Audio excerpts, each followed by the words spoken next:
Добро вечер, драги гледачи. Вечерва ни е особена чест да ви го представиме нашиот гостин Николај Болтаџиев. Тој е доктор по професија и воено е представник на Американската фундација Дрводелски.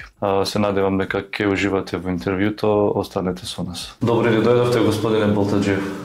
Добре заварили, добре пътувахме и се радвам, че съм тук. Господине Болтаџиев, вие сте официјален представник на фундацијата Дрводелски, кој е донатор на нашата опрема во ова студио.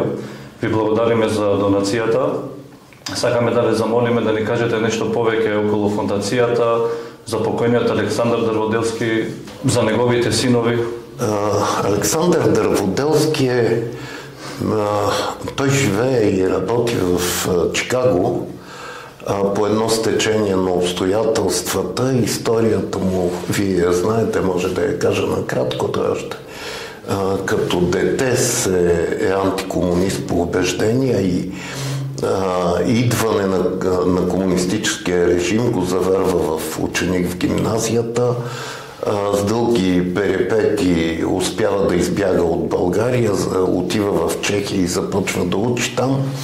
За съжаление и там идва комунистическия режим и също е арестуван там, за да го върнат в България, подкупва такива заптиетата там тия полицаите и избягва в Виена, където завършва строително инженерство. Там се запознава и с жени съпругата си. Оттам заминава в Чикаго и строи едни от най-големите и емблематични сгради в Чикаго. Строителен инженер на много високо ниво, който през цялото време си е мислил за България, за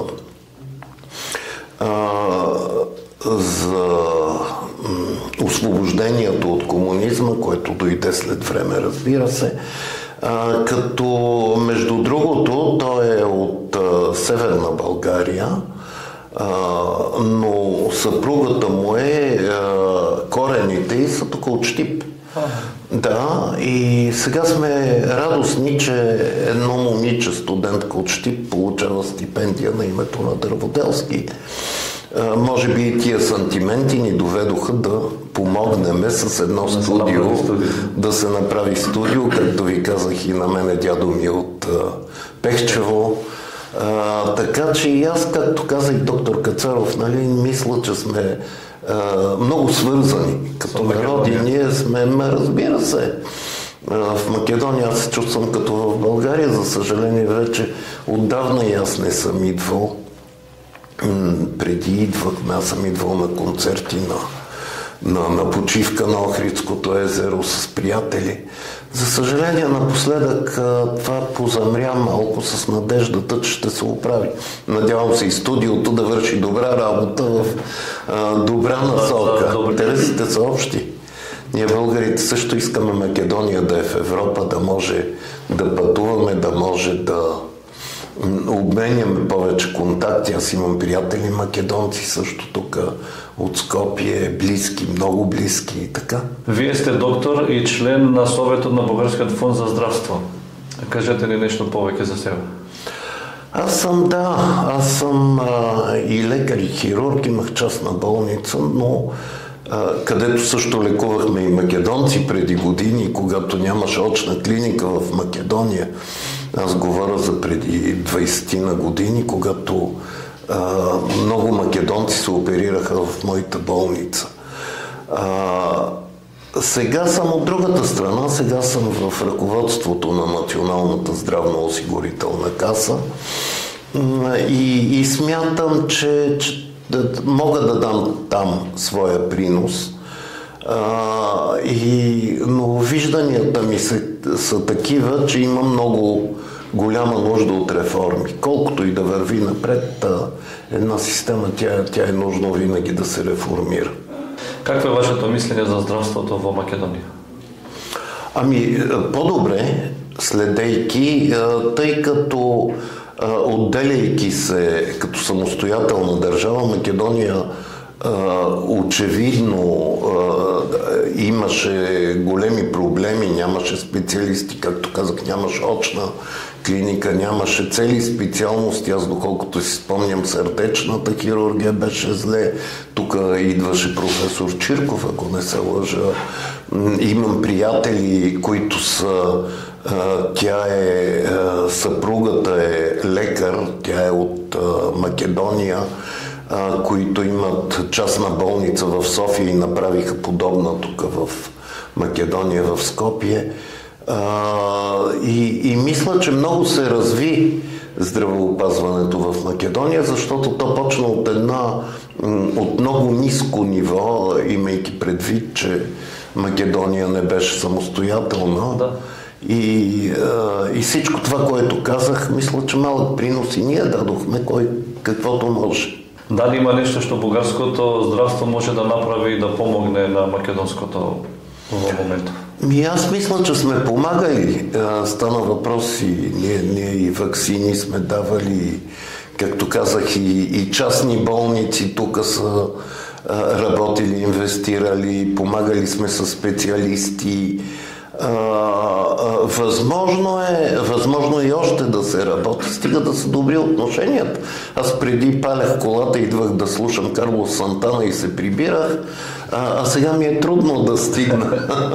Ке се вратам повторно на првото прашање, нешто повеќе околу фондацијата Дрводелски да ни кажете. Мислам, таа е во Америка од синовите на Александар формирана. Тя е формирана от самия Александър Дърводелски. Казва се Фондация Жени и Александър Дърводелски. Той почина преди година и нещо. За радост той видя, че фондацията тръгна.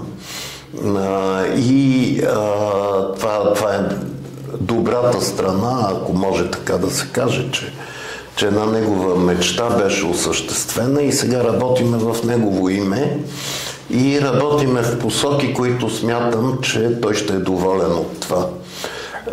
Фондацията работи, тя е направена да работи през България, ако че е регистрирана в Съединените щати. И както виждате, излизаме от рамките на България ето тук правиме студио, стипендия даваме на едно македонско момиче от Щип. Освен това, ние работиме много усилено в България, също с стипендии между младите хора в България. Провеждаме ежегодно един голям конкурс за студенти за наградата и диплома на името на фондацията, където раздаваме награди и парични помощи, които за млади и за студенти са от значение. Така че работиме в различни посоки.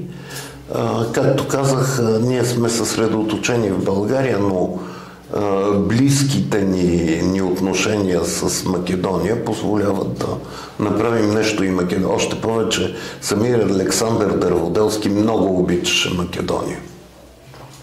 Може би защото съпругата, рода и на съпругата му беше от тук.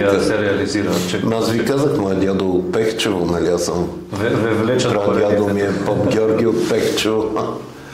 Да. Добро, мило ми е, господине. И на мене. Волтаджиев. Да ви поздравя.